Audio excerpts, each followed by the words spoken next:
Hey everybody, Randy Reviews It here. Today we're going to be talking about this, the Canik METE, or Mete, meat, whatever you want to call it. I think it's Mete or Mete, something like that. But this is Canik's new offering, kind of an update to their previous, where this has more of that optics ready variant with things. So what does it come with? This one actually came with their own optic. It's the Canik, what is it? Mechanic. Very interesting play on words there.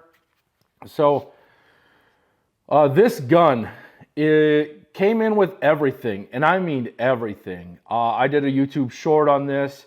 It came with a holster. It came with 2 mags.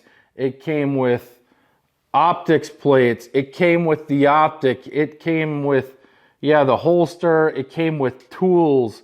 It came with bits. It came with everything you would need. Like, it was a really, like, a full kit. Like, so this is taking optics ready a step further and just saying, we're tired of you using other people's optics. We're just going to send you ours with it that was kind of made for the gun, which is still used as a plate, which I thought was kind of interesting. And it was kind of it's a plastic plate that it uses as well. Haven't had any issues with it so far. The one thing I will say though, with the optic that it came with, is there's no way to adjust the brightness on it. It's one of those things where it's got an open bottom with the battery. So I think it seals, hopefully, with that plastic. I haven't dunked it in water or anything like that, so I wouldn't know for sure. But unlike the Siley optics that I've been testing, I don't know if this is waterproof. Those I'm very confident that they are. So let's talk about this a little. What are some interesting features? So the first thing that everyone tells me when, I was checking to see what I should look into and maybe what else I should test, try a Canik. The trigger's amazing. So the trigger, gun's clear, has a lot of take-up, but a very quick and decent break on it. The one thing I will say though is, like, by the time it breaks, your trigger finger's a lot further back than I would normally expect on a firearm. Really, really short reset, and then you're right there again. So it's got a really good trigger in it. It's got a really good feel to the trigger. The grip and the angle on it feel really good. It presents really well. Haven't had any issues with the gun. I have a few friends that have these as well. Takedown is really simple. It's got great notches to grab onto. Like I said, it comes with everything. And it comes in with that red dot at a $400 price tag. So this Canik is in that budget gun category. And I would say, like the other budget guns that I've recently reviewed, this is giving all those legacy guns a real run for its money as far as quality. Like, this feels really good. It shoots really well. It's like, I haven't had any issues. It's got a better trigger than my Shadow systems, I feel like. It's not as good as the Thesis trigger, the PX9 that I've reviewed, and it's not as good as the Zev or the Walther PDP trigger, but it's a great trigger. And the grip feels good. It has pretty hefty mags on it. So basically the flush fit one, I guess if you want to call it flush fit, it technically hangs down a little bit, is 18 rounds, but it also comes with a 20 round mag that has a little bit of a, base plate on it. So it comes with all those things, mag wells, all that stuff for this gun, like right out of the box. Mag well, grip panels, optics, tools, everything. Comes with everything. So let's get into kind of a breakdown of the case and everything it comes with, because I want to do that in the breakdown as well. Kind of like what we did with the Thesis. And then we'll come back for the conclusion on this gun. All right, let's get into the breakdown of the Canik here. So I wanted to show the case on this like I did on the Thesis. because it's got some interesting things. So there's a cover for the optic that it came with, little rubber guard if you want that. It's got a mag well here. It's got some optics plates here. It's got your 20 round mag right there. It comes with a holster that's outside the waistband, or yeah, double clip like that. So it's an outside the waistband holster, kind of that 3 or 4 o'clock. I'm not sure, you might be able to flip it around and maybe appendix it. I haven't tried that. I'm basically too fat for appendix right now, so that ain't happening. But yeah, holster's got good retention in there. I got the top cover in here yet that I took apart, the other mag. Let's get into this other side because this is kind of interesting. I thought this was kind of cool. So I'll drop this down. We'll flip this. Okay, so it comes with the owner's manual. What else does it come with? It comes with the back strap, an additional one here, a punch to knock pins out of kind of the grip if you're changing that out, or anything like that. Cleaning brush, cleaning, and then it comes with this. I thought was pretty, a nice little touch. So it's actually a little drill, or like a bit driver, and it comes with bits inside of the mag well of this thing, as well as some extra screws for things. So like for the optics or anything like that.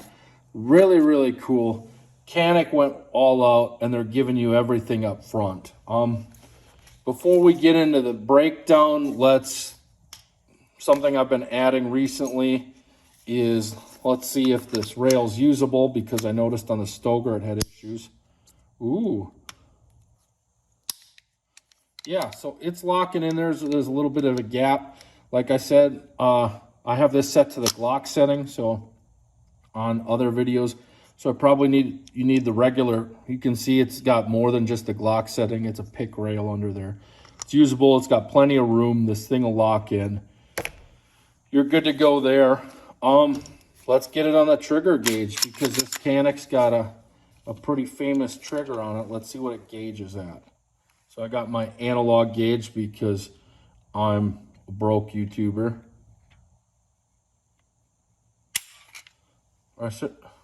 Coming in at 4 pounds. I shouldn't say I'm broke, but there's certain things that I'll spend my money on, and a digital trigger gauge wasn't really one of my priorities right now.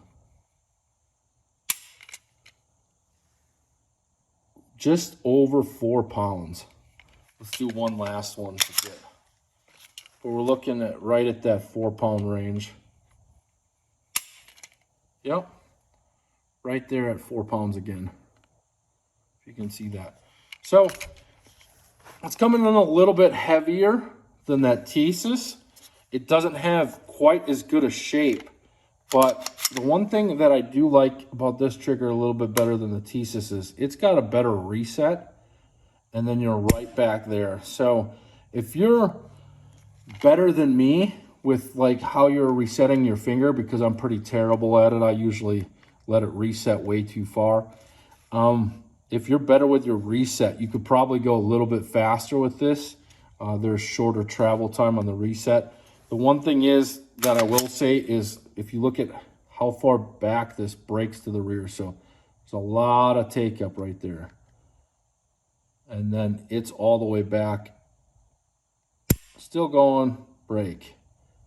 So that's as against the wall as you can get, basically, with a trigger. So there's not going to be any over travel, it just breaks pretty far to the rear. So let's get into the takedown of this thing.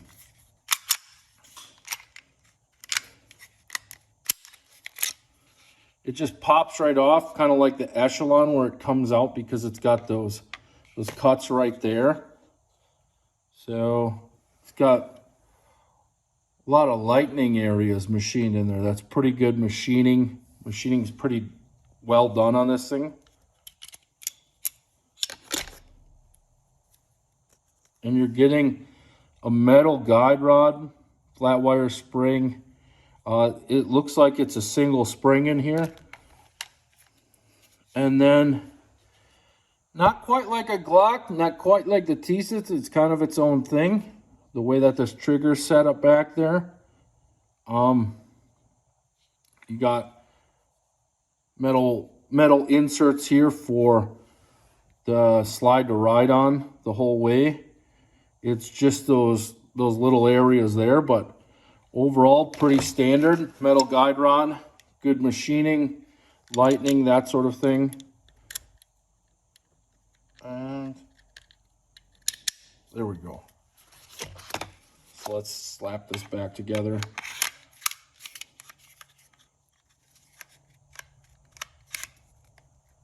Ooh. Oh yeah.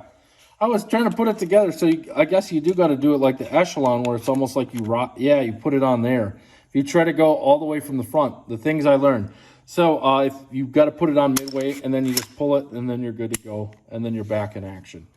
So yeah, let's jump into the conclusion of this gun. All right, the conclusion on the Canik METE, whatever. I'm probably getting it wrong every time, so I'm not even gonna like try to get it right. I'll just say the new Canik from now on. But I think the grip texture is great. I think this gun shoots great. I think I like the Thesis PX9 more, but what does the Canik have going for it? It has a longer track record of reliability with it. And it has probably more holster options that exist right now with things, as well as higher capacity magazines. So the one thing I would say is maybe get the version without their red dot and then put your own on there. There's so many good budget red dots out right now. I know at Iraq Veteran Range Day we were testing Gideon, and everyone was really liking those. And I've been testing Sileys. I've been having good luck with those. A lot of people have been testing those. Overall, there's a lot of good optics out there right now. So I'm a little disappointed with the Canik optic. I think they could have done better. But if you got the gun without the optic and you saved yourself, let's say $80 to $100 maybe on that, then you could spend a little bit extra, get that better optic. And this would be a really complete package. Like I said, I think it loses out a little bit on the trigger and the grip to the Thesis. The grip is really personal preference though. But I think it has the better holster options, potentially better reliability, just because it's got a longer track record with things. I know they test the Thesis a lot as well, but this has just been out more, because of the previous variations and variants of it. That it's just been out longer. It's got a little bit more aggressive grip texture. If you're looking to shoot, the competition, this might rub a little bit on the side of you. But overall, it's a gun that comes with basically everything you would ever need for it. Maybe one extra mag. It shoots well. It's got a great trigger. It's not the best trigger, but it's better than, I would say, 85% of the competition. And it comes in probably 90% cheaper, or not 90% cheaper, but cheaper than 90% of the competition. So this gun is coming in, probably like that $300, $320 price range. You could probably get it down there depending on what kind of a deal you get or something along those lines, maybe $350. But it's better than probably most guns up to $700. That $800, you start getting interesting with some of those, Walders and HKs and stuff like that. It's a really, really good gun. And if you're looking for a budget gun, check this out. If you have this gun and you're thinking of, oh, maybe I need to upgrade to a Glock, or maybe I need to upgrade to an Echelon, or maybe I need to do that. I don't think you do. I think this is just as good a gun. And I hate saying just as good because, on the internet, like there's some guy that buys like the cheapest gun ever. Oh, it's just as good. No, this gun is really good. It's made very well. I don't have anything to really bash it on. Not like on its qualities or anything like that. Physically, I could bash it on a bunch of things, but on its qualities, the only thing that I would knock it for is the sight that the optic that they brought with it, Yeah. I hope you enjoyed the review. If you have one of these, leave a comment. If you're thinking of getting one of these and you have a question, leave a comment.